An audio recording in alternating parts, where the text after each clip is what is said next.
Listo, entonces vamos a discutir en los siguientes minutos acerca de gastroparesia, bases del diagnóstico y del manejo. Vamos a empezar con datos relevantes acerca de etiología, diagnóstico y manejo. Digamos que lo primero, y cuando uno empieza a leer gastroparesia y empiezan a hablarle del complejo motor migratorio y toda la parte del nervio vago, pero además hay piloroespasmos, yo creo que es más fácil como que pensemos en que hay dos mecanismos principales. Uno es la hipomotilidad, que digamos en eso están implicados los mecanismos de alteración de la acomodación gástrica en el fondo y la alteración del complejo motor migratorio para llevar a cabo una propulsión adecuada del bolo alimentario. Pero además de eso, pues podría haber también piloroespasmo, que pues es la compuerta de salida del alimento hacia el intestino, y cualquiera de las alteraciones en estos dos mecanismos pues es lo que va a condicionar que haya un retardo en el vaciamiento gástrico.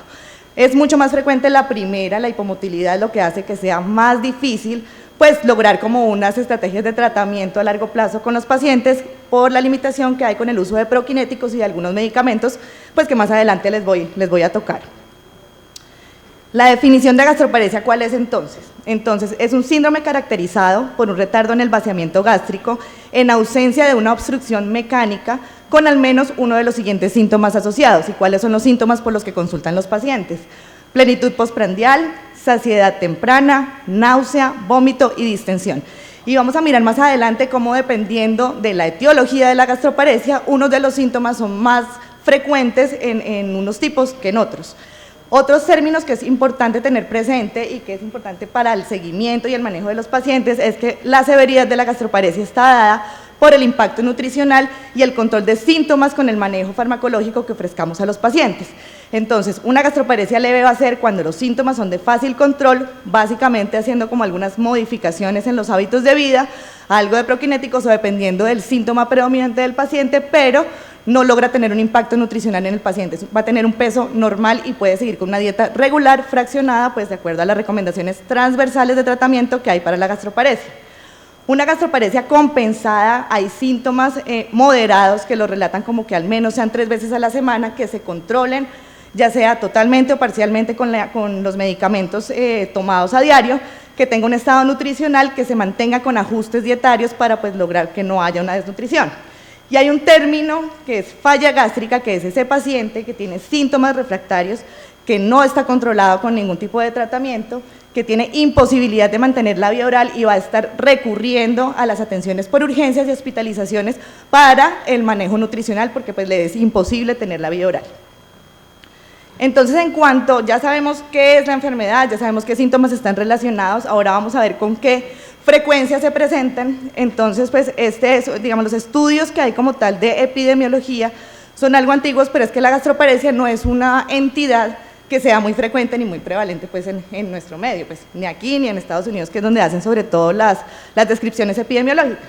Entonces, que les traigo aquí, que es de Olmsted, Minnesota, tiene muchísimos estudios epidemiológicos, no solo en gastroparesia, tienen en diabetes, en varias enfermedades, porque es un sitio donde solo la atención de los pacientes que viven en esa región está dada en 2 instituciones de salud. Entonces los datos, digamos que todos los registros los llevan muy organizadamente y por eso pues ellos sacan tantos datos de epidemiología. Entonces, con respecto a la gastroparesia, esta es una revisión que hicieron en 10 años, del 96 al 2006, donde encuentran que para ese periodo de tiempo había un diagnóstico de gastroparesia para los pacientes con una incidencia de 2.4 para hombres y de 9.8 para mujeres por 100 habitantes año. Digamos que los pacientes para este estudio, para esta revisión que ellos hicieron, cumplían criterios tanto de síntomas como de alteraciones en el vaciamiento gástrico dados por gamografía de vaciamiento para sólidos anormal y cumplían un periodo en el que esos síntomas estaban presentes por más de 3 meses. Entonces, pues ese era como el diagnóstico o los criterios diagnósticos que utilizaron para concluir esa incidencia. En cuanto a las causas, encontraron que en la mayoría de los pacientes eran idiopáticos, seguido de diabetes mellitus, luego medicamentos, enfermedades del tejido conectivo y los cambios postquirúrgicos asociados a retardos en el vaciamiento gástrico eran pues como la menor fracción de esos pacientes. En cuanto a los síntomas, encontraron que el síntoma más predominante era la náusea, seguida por el vómito, dolor abdominal, bloating, pérdida de peso, saciedad temprana y plenitud postprandial. Entonces, digamos que la náusea y el vómito son los síntomas que son muy frecuentes en los pacientes con gastroparesia, seguidos del dolor abdominal, que suele ser el más difícil pues, de manejar en ocasiones. La relación de hombres y mujeres pues es más frecuente en mujeres, incrementa por encima de los 60 años la presentación de la enfermedad y la principal causa de muerte en estos pacientes con gastroparesia son complicaciones cardiovasculares. Digamos que ahí eran 3.000 pacientes y luego sacan un registro, eso es publicado en el 2020, donde dicen, bueno, sobre los datos del Instituto Nacional de Salud en Estados Unidos, hacen como una recopilación en 43 millones de personas y encuentran que la gastroparesia tiene una incidencia realmente muy baja. De esos 43 millones, 69.000 pacientes fueron diagnosticados con gastroparesia, lo que le da una incidencia de 0.16%, o sea, realmente una enfermedad bastante rara en su presentación, y en el análisis encontraron que era más frecuente, encontraron los pacientes con diabetes mellitus tipo 2 que en digamos, la etiología idiopática. Sin embargo, bueno, aquí se ve chiquitico, pero no cumplían como el mismo estándar de criterios diagnósticos, por lo que pues de pronto este no es como el mejor dato epidemiológico para resaltar con respecto pues a los datos en cuanto a etiología comparado con el anterior estudio. Entonces, en el NIH tienen un consorcio exclusivamente dedicado a la gastroparesia, donde hay 9 centros vinculados y toman los datos pues, de esta enfermedad que no es tan prevalente en la población general y encuentran que realmente pues, el 50% de los casos es idiopática y el resto está repartido diabéticos, medicamentos y posquirúrgicos, muy similar a los datos pues, que teníamos de Olmsted también. Las mujeres, pues nuevamente, es más frecuente que se presenten mujeres y también el fenotipo pues, de presentación, que sean mujeres, tarda más en resolver los síntomas o son los pacientes que son más refractarios al manejo.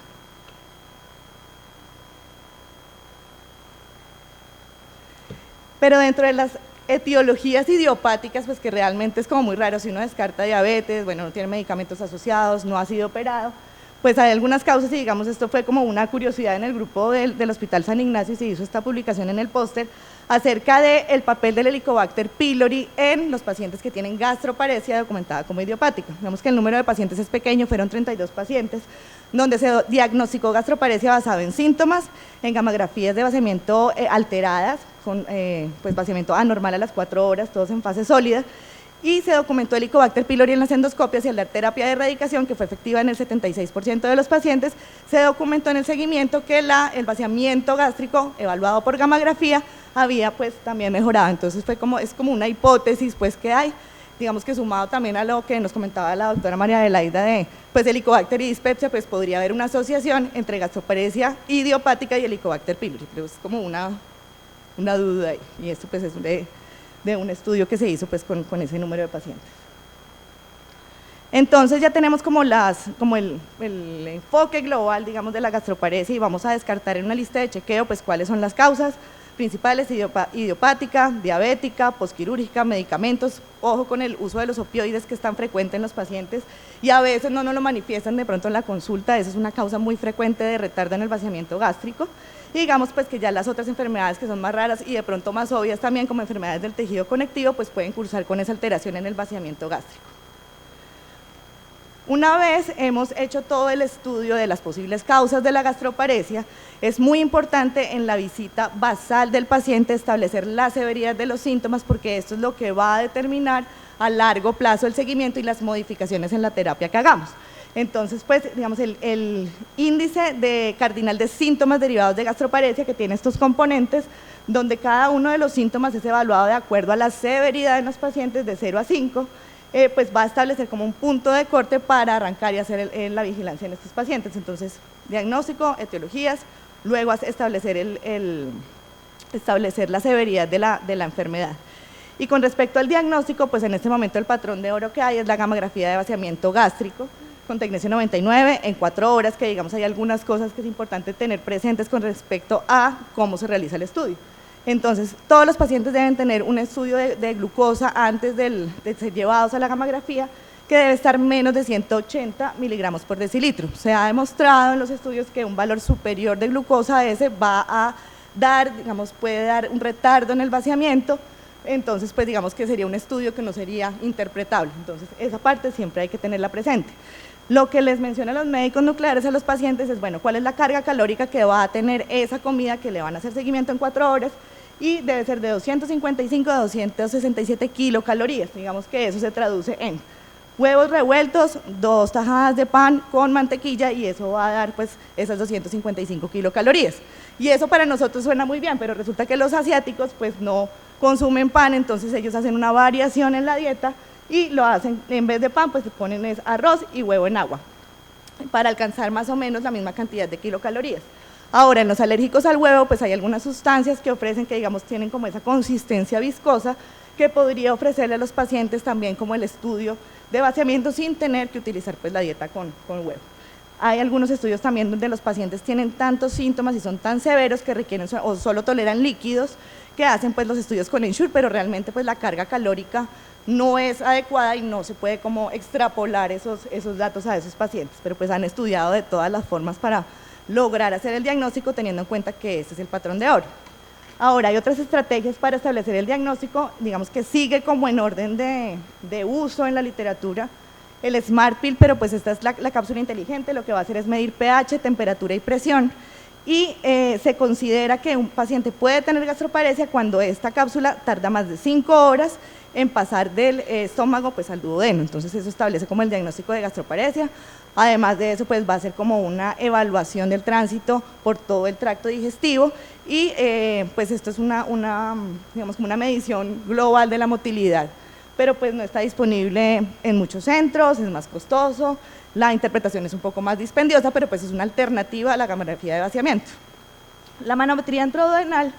es un estudio que puede ser muy útil para diferenciar entre un patrón miopático y un patrón neuropático en la gastroparesia, esto para los pacientes que tienen trastornos en la motilidad, sobre todo derivados. Vemos que un patrón es también muy dispendioso de hacer, es un estudio que es en 3 horas, pues tener la sonda puesta, comer con la sonda, desencadenar la fase 3 del complejo motor migratorio para poder hacer la evaluación, digamos, transversal a eso. Entonces, pues no está disponible tampoco en muchos centros, no hay mucho entrenamiento en nuestro medio, pero pues si es una gastroparesia refractaria donde definitivamente se ha descartado que haya piloroespasmo, puede ser una estrategia para evaluar entre esos dos patrones. El patrón miopático va a tener ondas de baja presión que son de menos de 40 milímetros de mercurio y el neuropático pues digamos que va a tener una presión normal, pero pues está derivada de otras enfermedades a nivel del sistema nervioso central que hay que descartar. Hay otro test que también está, digamos, aplicado, que es el test de aliento con carbono 13 y lo que se hace es dar al paciente ácido octanoico o espirulina. Necesita 8 horas de ayuno y se tienen que hacer mediciones de aliento cada 30 minutos por 4 horas. La ventaja es que esto no tiene radiación, no está, pues, digamos, sometido el paciente a eso, pero pues es un estudio dispendioso, aunque, pues, digamos, podría ser en aquellos que está contraindicado hacer la gamografía. Ahora, digamos que teniendo en cuenta que el otro mecanismo que hay que evaluar es el piloroespasmo, pues ahora tenemos disponible el EndoFlip, digamos que no todos los pacientes van a ir a este estudio, pero sí es importante tener presente que en esos pacientes refractarios, porque la mayoría de los pacientes van a tener es una alteración en la hipomotilidad, pero los que no respondan pueden tener piloroespasmo, pues hacer una medición de la distensibilidad del píloro como tal para poder ofrecer una terapia no guiada a la motilidad, sino pues como apertura del píloro en ese sentido. Entonces, esto es un estudio por planimetría, se posiciona el catéter mediante endoscopia, se pasa pues el píloro que está verificado por la endoscopia y lo que vamos a ver es una alteración de la relajación, como una alteración de la distensibilidad como tal del píloro. Este es un paciente del Hospital San Ignacio donde vemos pues los valores normales y pues la cintura apretada nos muestra que ese paciente básicamente no relaja el píloro, entonces este paciente pues no va a responder a terapias con prokinéticos, ni pues el problema no es hipomotilidad, sino que tiene pues un piloroespasmo muy marcado. Eso lo hacemos con distensibilidad, con digamos varias diferentes cantidades de agua en el balón para ver pues cómo se comporta dinámicamente y pues esta paciente definitivamente tenía un piloroespasmo. En cuanto a la comparación de los métodos, pues realmente solamente hay estudios que comparan la gamografía y el Smart Pill en cuanto a acuerdos de diagnóstico para gastroparesia. Entonces, pues los acuerdos son positivos en el 72% para diagnóstico y hacen las comparaciones también en diabéticos y no diabéticos y realmente pues ambas pruebas son muy buenas, hay que ver la disponibilidad, pero pues realmente nuestro medio sigue siendo más disponible la gamografía de vaciamiento. Y esta es una pregunta que yo creo que nosotros, bueno, un paciente que de pronto no tiene síntomas tan marcados, no tiene impacto nutricional y es llevado a una endoscopia por cualquier motivo y se encuentra residuo gástrico, y de hecho nosotros en los informes lo reportamos como tal, pues a pesar de 12 horas de ayuno, del ayuno que tenga el paciente, encuentro todavía residuo, eso puede sugerir que el paciente tenga un trastorno del vaciamiento gástrico. Entonces vamos a ver pues qué encontraron. Hay muchos pacientes que son llevados a endoscopia y con ese residuo, a pesar del ayuno, encontramos que tienen 37% tienen un residuo marcado que limita bastante la visualización de la mucosa, el 41% tienen algo de retención media y digamos que 12% pueden tener una pequeña retención. 24% de los pacientes que son llevados a endoscopia pueden identificar una causa obstructiva asociada, pero en el resto pues encontramos que puede haber, digamos, un trastorno de vaciamiento asociado. Y lo que sugieren, digamos, de este estudio, que fueron 834 pacientes, es que si encuentro algo de residuo, debería llevar ese paciente a un estudio de vaciamiento gástrico porque probablemente tenga alguna alteración en ese momento. Y ya teniendo, pues, digamos, en cuenta esas opciones de diagnóstico, que básicamente estamos guiándonos por la gamografía de vaciamiento, saben que está el resto disponible, pero digamos en los casos de pronto refractarios, utilizar algunas estrategias como la manometría intraduodenal o el endoflip, pues vamos a ver cómo vamos a ofrecerle tratamiento a ese paciente. Entonces, lo primero, pues, es la asesoría nutricional, es básica y es transversal a todos los tratamientos, y tenemos opciones farmacológicas, endoscópicas y quirúrgicas. Digamos que básicamente en las farmacológicas hay 3 grupos principales, que son los proquinéticos, los antieméticos, los neuromoduladores, que esto depende pues del síntoma predominante del paciente. Las endoscópicas, la inyección de toxina botulínica, hay una estimulación gástrica que es con un marcapaso, stents, y ahora pues la miotomía peroral del píloro. Y las quirúrgicas pues ya son gastrostomías, gastrectomías o avances de sondas de alimentación para esos pacientes. Y resulta que pues en cuanto a los proquinéticos, cuando uno hace la revisión en la literatura, nosotros pues acá tenemos muchos proquinéticos, pero realmente en los sitios en Estados Unidos pues y en Europa hay muchísimas limitaciones para su uso y no están aprobados. Entonces pues básicamente ellos de proquinéticos ponen pues ahí la metoclopramida, sobre todo en pacientes con diabetes que tengan gastroparesia, pero pues no se puede utilizar por más de 4 semanas por los efectos secundarios derivados. La domperidona pues es un medicamento que nosotros tenemos acá disponible y que puede, digamos, ser la primera alternativa de tratamiento para esos pacientes que tenemos con diagnóstico de gastroparesia. Sin embargo, pues tienen un problema los proquinéticos y es la taquifilaxia. Está descrito el prucalopride, que está indicado para estreñimiento, pero pues puede tener algo de efecto a nivel de la cámara gástrica en hipomotilidad. El Belucetrac, la cotiamida y la eritromicina, pues que conocemos que también pueden tener algo de efectos, pero también tienen el problema de la taquifilaxia, y la relamorelina, que es como uno de los medicamentos que más relatan en las guías, pues como en las descripciones o en las guías que hacen los colegas de Estados Unidos y de Europa, pero pues realmente no, como que no se centran en tratamientos crónicos y eso no podría ser. Pero nosotros, además de la domperidona, tenemos disponible la mosaprida. Y resulta que la mosaprida no tiene estudios en gastroparesia, ni idiopática, ni diabética, únicamente, y pues aquí les traje como el principal que sale cuando uno hace la búsqueda y lo mete en los criterios de búsqueda, y esa gastroparesia es derivadas posteriores a ablaciones de fibrilación auricular. O sea, realmente no es un medicamento que está metido dentro de las guías, pero que nosotros sí tenemos muy disponible y por ende también lo utilizamos, pero realmente la evidencia pues no soporta su uso. En cuanto a los antieméticos, para esos pacientes que el predominio de síntomas no es tanto la plenitud, sino que es más el vómito y la náusea, pues se han utilizado medicamentos como el ondansetron y el aprepitant, que son utilizados en quimioterapia. Resulta que, pues esto, como intentando dar algo de alivio a ese paciente que tiene ese síntoma tan marcado, pero pues las diferencias, por ejemplo, con el aprepitant puntualmente, que es muy costoso, pues ha mostrado que no hay muchísima diferencia con el uso de placebo en este sentido. El ondansetron parece ser un poco más efectivo y puede utilizarse por un periodo más prolongado de tiempo. En cuanto a neuromoduladores, pues está la levosulpirida, que tiene un efecto antidopa también, la buspirona, la mirtazapina, el haloperidol, y digamos algunos antidepresivos tricíclicos también son muy útiles en el manejo de gastroparesia. Digamos que estoy identificando, haciendo como un algoritmo ahí del manejo de los pacientes.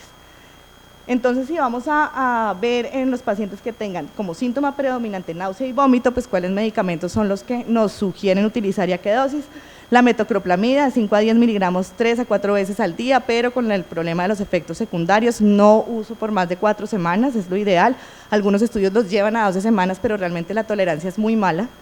La domperidona, 10 miligramos 3 a 4 veces al día, con dosis máximas de 20 miligramos hasta 4 veces al día, pero pues también tiene el problema como de la pérdida de respuesta a largo plazo, la taquifilaxia. El ondansetron, cuando pues digamos hay predominio de vómito, tiene la ventaja de que no tiene tantos efectos secundarios y puede ser muy útil a largo plazo.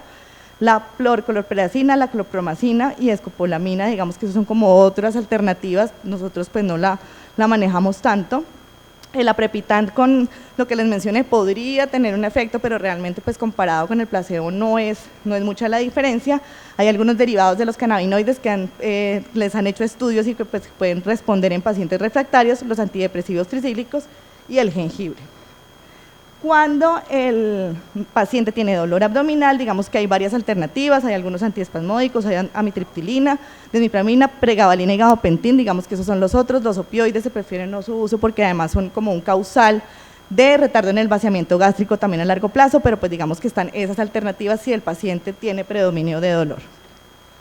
En cuanto pues a los síntomas de distensión, porque pues es otro de los síntomas que puede estar asociado con esto, pues digamos que no es muy diferente a la distensión que manejamos en intestino irritable y es pues hacer énfasis en la dieta baja en FODMAPs, algunos sugieren probióticos, ciclos de rifaximina y pues con esto digamos que podría ayudarle al paciente a tener una mejoría de la distensión. Si además el paciente tiene asociado estreñimiento, pues el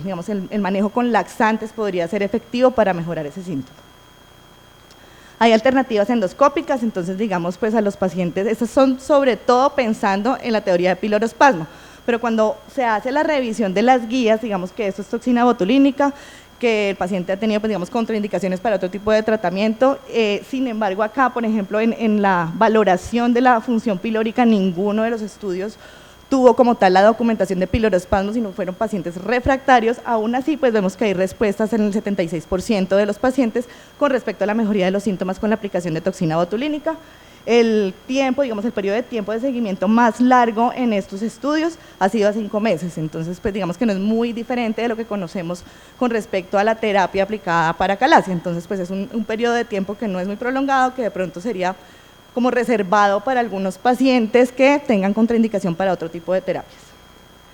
El posicionamiento de stent, digamos que pensando en pues que el mecanismo es el cierre pilórico, pues tenerlo permeable pues podría ser una alternativa y se planteó en algunas de las guías, sin embargo pues las europeas del 2020 pues no lo sugieren por el riesgo de complicaciones derivadas, desplazamiento, obstrucción. Entonces, ¿cómo lo ponen aquí como en las recomendaciones y las guías americanas? Es paciente que llegue ingresado por síntomas severos, que se sospeche que tiene piloroespasmo, poner como transitoriamente esa prótesis para evaluar la respuesta o no a síntomas y después ofrecerle como terapia puente una terapia definitiva sobre el píloro.